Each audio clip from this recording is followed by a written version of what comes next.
Simula bukas, isasara muna ang Manila Zoo para isailalim sa rehabilitasyon.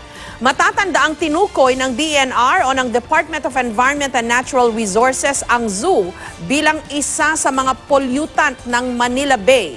Live mula sa Quezon City, may report si Cedric Castillo. Cedric.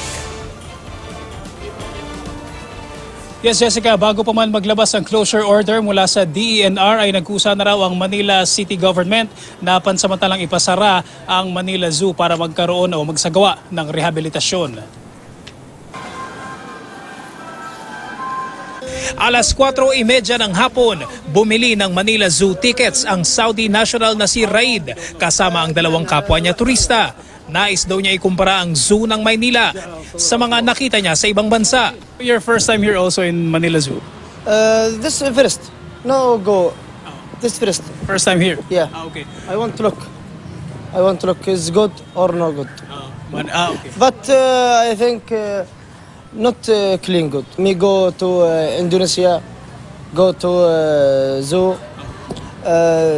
Beautiful. Pagpasok pa lang, bumungad sa grupo si Mali, ang kaisa-isang elepante sa Manila Zoo. Ito ang unang napansin ni Raid. Only one? I think so. Why?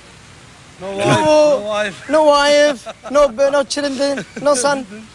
Clean? Yeah, clean. This is clean. Tiyempo ang dating ng grupo sa Manila Zoo na bukas pa hanggang alas 6 ng gabi kanina. Pero simula bukas, sarado muna ang zoo.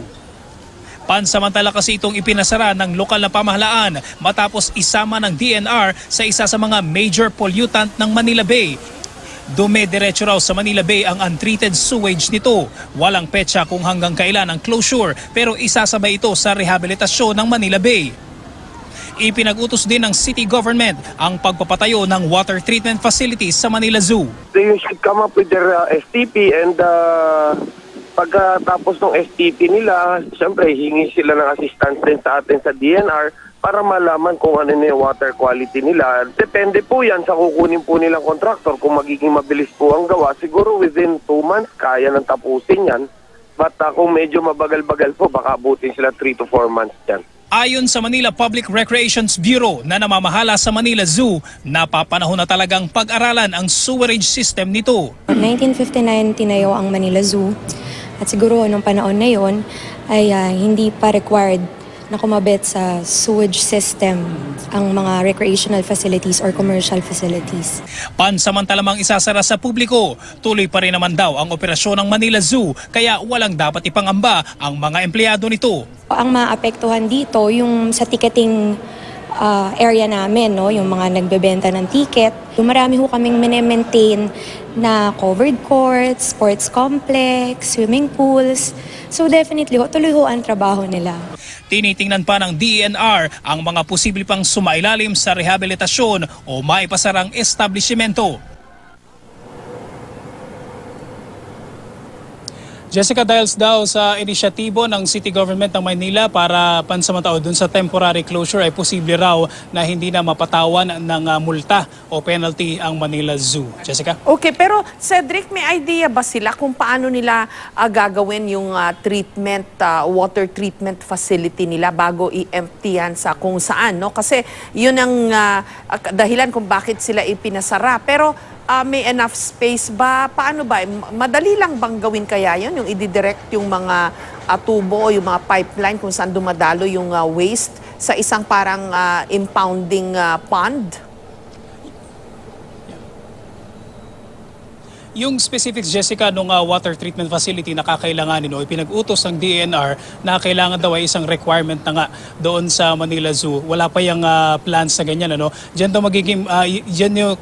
daw magiging mahalaga yung first few days ng closure o first few weeks kung kakailanganin nung closure dahil mami-minimize yung human activity sa loob dahil nga ang nandun lang yung mga mag-ooperate. So kailangan pag-aralan muna daw kung saan yung magiging latag ng mga pipes, kung anong klase ng water treatment facility yung kakailanganin. Yung pinaka-infrastructure niya ay bago ma-design yan, kailangan muna ito pag-aralan yung requirements mismo ng Manila Zoo, Jessica. In the meantime, baka pwedeng i-take advantage na rin nila yung panahon na sarado sila para i-rehabilitate din yung Manila Zoo, di ba? Kawawa yung mga hayop na nandyan. Nakikita naman natin sa video mo at I remember my last visit there. Parang nakakaawa yung mga hayop. Although sinasabi naman nila na sapat naman daw yung kinakain, pero yung, I think the overall facilities ng Manila Zoo, kailangan i-rehabilitate?